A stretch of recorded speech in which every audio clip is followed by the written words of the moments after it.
Good morning, peeps. Welcome to the channel. It's my morning rant on the way to work. Let's just go over the last couple of days. Um, so Monday, we're still waiting on the state to decide on exactly what co-conspirator statements they want to use.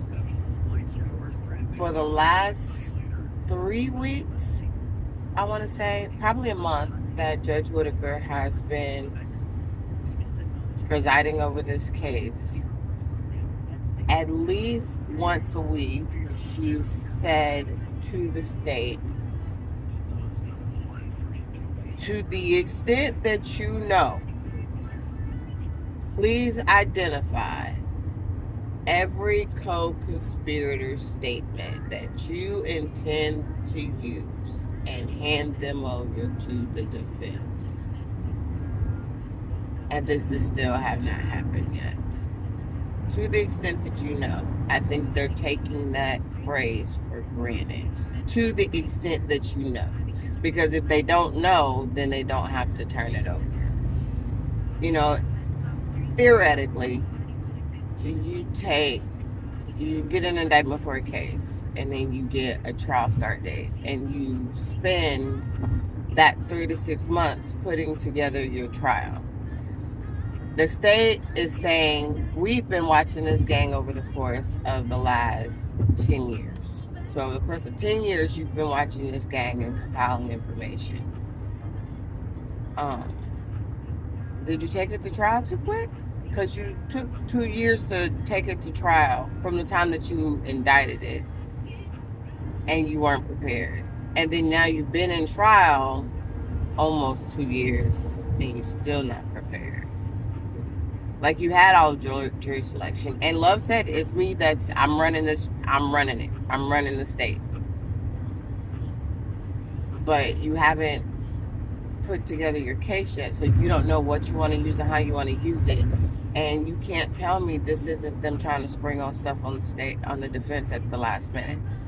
So, even Monday, again, she says, please identify co-conspirator statements. What she wants is, within that jail call, there's from 2 minutes and 1 second to 2 minutes and 38 seconds.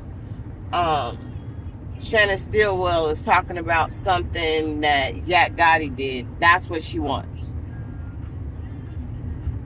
But they still won't do it. Instead, they said, oh, we handed them over the calls. These dudes get on the phone with their chick, with their homies, and they just talk randomly. They ain't got nothing to do. Which isn't good for them. You know, some of that, they're not smart at all. And, you know, we talk a lot. Hence what I'm doing right now. So yeah, kind of give the story away. Even if we're not intending to give the story away. Or our version of the story. Because, you know, it's usually yours, mine, and the truth somewhere in the middle. So yesterday was really interesting because Brian Steele went before I think it was the Supreme Court, and kind of argued his case regarding the indictment and how the indictment was charged. Now, I think that they were understanding what he was saying to a degree, but some of this is just never happened before in Georgia. And because it's never happened before, let's be honest, they don't want this case to be the first case that it happens on, and they give a certain type of response. We can all say that courts are fair, but if courts were fair, this trial would be over because it ended in 2 days for Alec Baldwin. So let's not do that. And I'm not gonna go off on that tangent. But I watched it, and I felt like he had a really good argument. But there is this one, and this is coming from a psychological perspective. I am a psychology major. When he said everything on page 1 is just fluff. And those may not be his exact words, but that's what he said. Every judge that the camera panned to, facial expression was like, they did not appreciate that word when describing a drafted indictment. They did not appreciate the word fluff. I don't know if that's going to affect his argument, but I found that very, very, very interesting, because sometimes we can be going in one direction, with something that we're saying, and then we say one thing and it throws everybody off and it brings upon a totally different perspective. Have you ever been in an interview and you feel like the interview is going good, everybody's shaking their head, everybody's like engaged in what you're saying, and then all of a sudden, without need, you say one sentence, and then all of a sudden everybody's staring at you like, the head stopped shaking, mouth stopped moving, and they're just kind of like, yeah, that's what happened yesterday, in my perspective. Yeah. But then, something happens in court too with Judge Whitaker regarding that. She finds out that the state actually reads off the entire indictment, because they pre-recorded it, to the jury, including defendants that had been severed and that were still at large, that they hadn't caught yet, that they were on the run or didn't know that they were indicted, so they had moved to a different state or whatever. She's like, what? Y'all tell the jury people was charged that we don't even have in custody, or people that's been severed from the case? Why would you do that? And the state kind of like, you could see them start talking to each other crazy, like, uh-oh, did we just mess up? You might have. There's also some of the intrinsic acts that's happened since these defendants have been indicted and in jail. They charge them with as well, and the judge is like, I don't think we letting all that in. The storyline of somebody trying to hand Thug a pill in court. I watched the video. The video is a lot closer to Keith Adams' rendition of what happened. I think it encompasses a little bit of both, because the deputy does immediately, he's like standing right there, he does immediately come over, and it happening in real time happened a lot quicker than the way the state said it happened. Like, immediately the dude looks like he's dapping him up, he hands him something, Thug is like, but his hands are kind of close to the table. So he's just kind of like looking at it like, what the hell? And then the deputy comes over and, he puts it in his hand. So, yeah, it's a little bit of both. Again, your version, my version, and the truth somewhere in the middle. It's not exactly how the state said it, and it wasn't 100% how Keith Adams remembered it happening either, but it was literally a little bit of the both scenarios. It wasn't like Thug was like, hey, give me that pill, and somebody walked over and was like, hey, I got that pill, here you go. That's not how that happened. So that was really interesting to watch. In addition to that, a lot of the intrinsic acts that they tried to charge with, the things that were in Shannon's cell and Huey's police chase, she's like, yeah, no, I'm not letting that in. The interesting part to me was like when she when Love are like, Judge, we just want to let you know we found ink, I don't know another word for that or whatever, in the cell. And she's like, was it inscribed property of our YSL? The negative, he has a cellmate, you can't blame him for everything. I know in jail and prison, life is different, and I don't know why. It's like you put these men in a broke down jail cell, period, because it's not just a cell, it's the jail is broke down, And it has been for years. And it's my understanding that they're building a new one. But they put these gentlemen in here. The locks on the cells don't work. So they don't have a way of actually being confined, kept from other prisoners.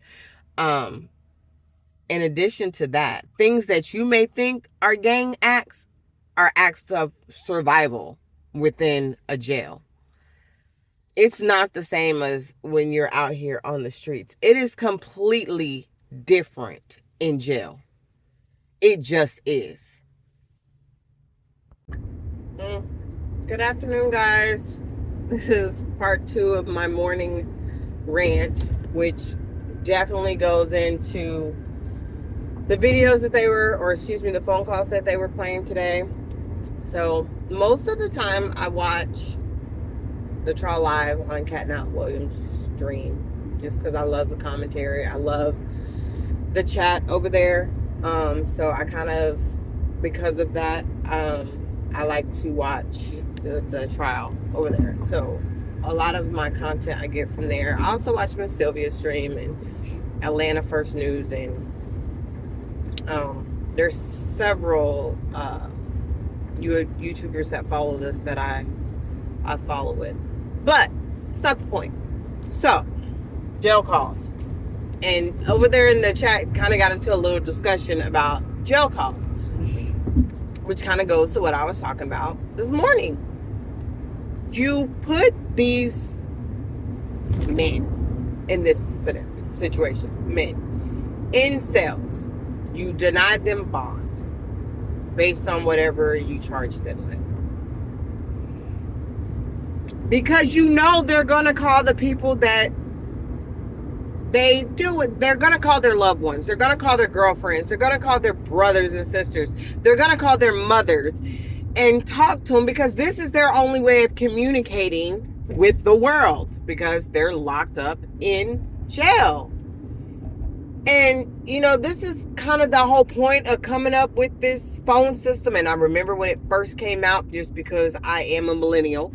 And it does say you're on a recorded line. Most of the time, these people don't think that just having these conversations and keeping their family abreast, in the words of love, of what's going on is something that prosecutors would be like, you know what? We're going to use this against them, because, you know, they went to their preliminary hearing and they found out what the totality of their charges were and what witnesses are coming in against them, and their lawyers were able to get them, you know, their discovery packages, and they're like, you know what, read and go over this. And they now know that people that they went to middle school with or elementary school with, and, you know, people that they knew was out here maybe doing stuff, but maybe wasn't telling, you know, the person who's now in jail. They're all in jail. They know what's going on. Okay, and their family members don't wholeheartedly know what's going on, because they may not have been able to come to the preliminary trial. You're going regardless, because the county jail is going to make sure you get there. But family may have work, not in time, whatever. They don't know. So this is their only opportunity to tell them. And then, of course, they got questions. And then, of course, like, they're now trying to piece together what's going on. And anything that they think over the phone, anything that they think, and even as they're just talking it out, excited utterance in their head, that this is what was happening, this is what was meant by this. Man, that person that, you know, I've been cool with since middle school, and, you know, we used to go get popsicles and chase down the ice cream truck, and then, you know, all of us did dumb crap as a kid, whether it was sneaking a bottle out of the liquor store, stealing, or staying out till late, or, you know, egging somebody's house, whatever. That person was going to bring up all of this to somebody else. What it sounded like to me is a whole lot of, this is what I'm thinking is going on. But also at the same time, taking into account, there's a group of people that I know. I'm in here, I'm hurt. I'm not at 100%. I don't have the energy to just be fighting people just because somebody I know knows somebody that they know and got into it with somebody else that they know, but this is their opportunity to get some get back. I'm not at 100%. I done already almost lost my life, and if some stuff pop off, I can easily lose my life again. Let me not let my people know what's going on. Because, believe it or not, the deputies in this jail may or may not help me. My lawyer can't do nothing about it because he can't be in here with me 24/7. And ultimately, I'm on my own. And if you want to sit up here and try to pretend like when these men and women go to jail, when these kids go to jail, they're not on their own, really sit down with any of these defendants and talk to them about their experiences as juveniles in these detention centers. Because if you sit down and talk to them about their time in these detention centers, a lot of them then was able to formulate their opinions about the justice system because they were done wrong. And the authority figures who were supposed to help them and keep them safe did not. So they already have formulated opinions about how the justice system works. And let's be honest, the majority of the people that are locked in these facilities are of this color. So they already have an understanding. It's no different than Woody saying I was taught from a little kid to lie to the police. You know, to act like these kids that grow up in these certain areas have other choices or influences. Literally, I could just go into the psychology of it, but you know, a lot of it is what they are around, what they see. You know, their dad's in a gang, their cousins are in a gang, they're in a gang. Their dads are in trouble, their mom and dad's in trouble, their cousins in trouble, they're in trouble. There's psychology behind it. And to know that, you know, Adrian Love campaigned on being able to come up with programs for our youth to help keep them out of trouble. And then you're looking at these men in court and saying, okay, you guys are the problem, and not that maybe the system helps attribute to the problem. And then these young men finally had a friend who was successful and had the money to help if he so chose to help. And what it really is not a kingpin getting all of his minions out of trouble. What it really is you got one or two successful members that have some like notoriety within a friend group, even whether or not they're distant friends or not, you know. And so every time that they get into some mess, they call these one or two people for help. And whether or not those one or two people can help, their response is always, okay, I'll see what I can do. As a grown-ass woman, I got family members that get into crap all the damn time, and every time something happens, they call me because they feel like I got it and I can help. Help me out. Whether I want them to or not. And you know what I tell them? I'll see what I can do. Now, whether or not I end up doing anything is a totally different conversation to be had. But for the most part, I'm going to see what I can do. And depending on how, you know, in-depth the situation is, if I'm like, oh, you can mark that out. Oh, just wait till you go to court. Whatever. Then, you know, I back myself out of that situation and be like, you know, I seen what I could do. I couldn't do much. But at some point, clearly Thug gets aggravated with everybody always getting themselves into shit. Because realistically, these people keep somewhat of their ties to the street. One, because they have to have that street credibility. But two, they don't know whether or not this rapping stuff is going to pan out for them. And this is the only other thing that they know. They don't know working at McDonald's, providing a 9 to 5. Their moms may know that, but their dads didn't, or their dads do what their moms did. Whatever the situation is, they're trying their best to survive in the circumstances that they were given. That yes, they keep getting themselves into situations and trouble that they can't get themselves out of. But if you look at this from another perspective, it may be their homeboys and homegirls getting them into situations by yakking their mouth and telling lies, and then the police coming and picking them up, and then eventually letting them go because, you know what, we can't prove none of what these other people are saying. So you know what, we got a bright idea. We want a couple of RICOs. Let's throw all these charges into a damn RICO and then lock all of them up, whether they did it or not, because it's harder to prove yourself innocent once you're locked up in the system than it is to try to prove yourself when you're out. But if the system was fair, the way that you say that the system is supposed to be fair, and this is not us, this is everything that they're doing, how come these men on these RICO charges are all locked up and they can't get bond?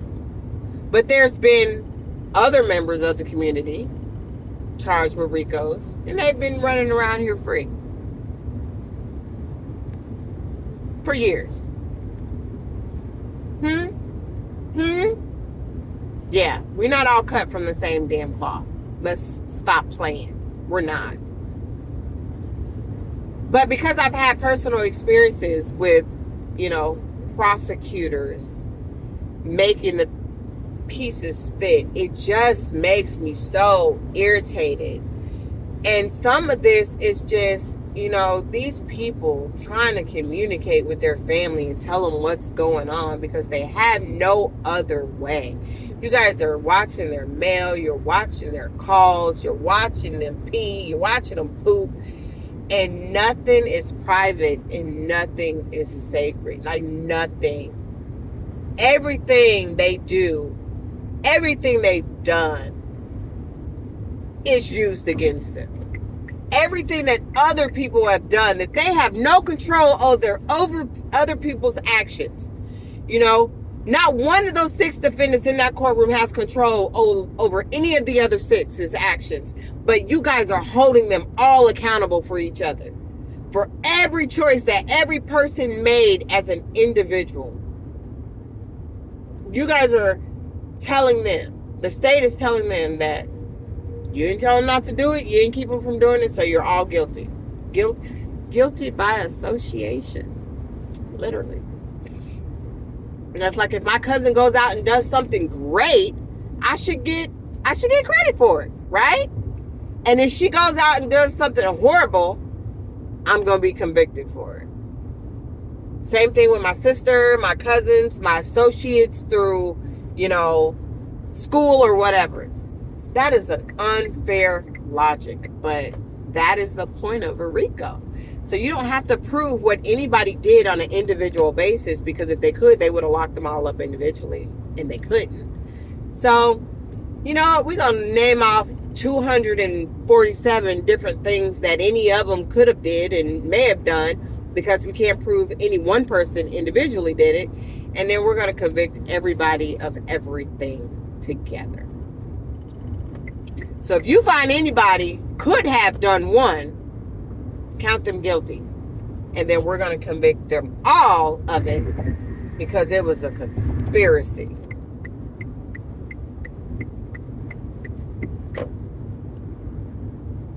Redelius Ryan was maybe like 8 years old at the time that this conspiracy started. Like 8. He was in like elementary school. And you're trying to hold him accountable for decisions of grown men and women. That is unfair. That is an unfair assessment of what our justice system is meant for.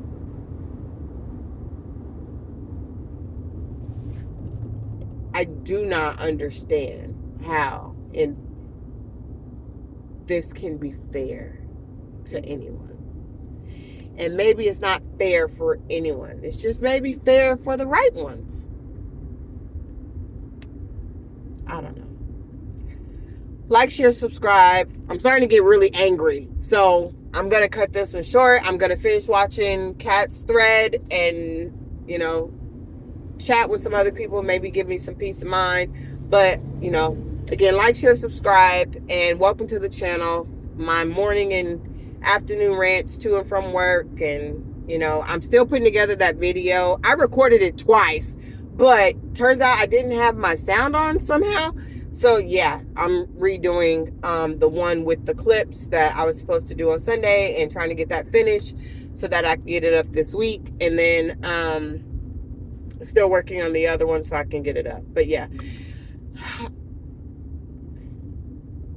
guys, I'd love to know your opinions. If you have anything that you want me to go back and watch, you know, let me know. But hey, let's rant together.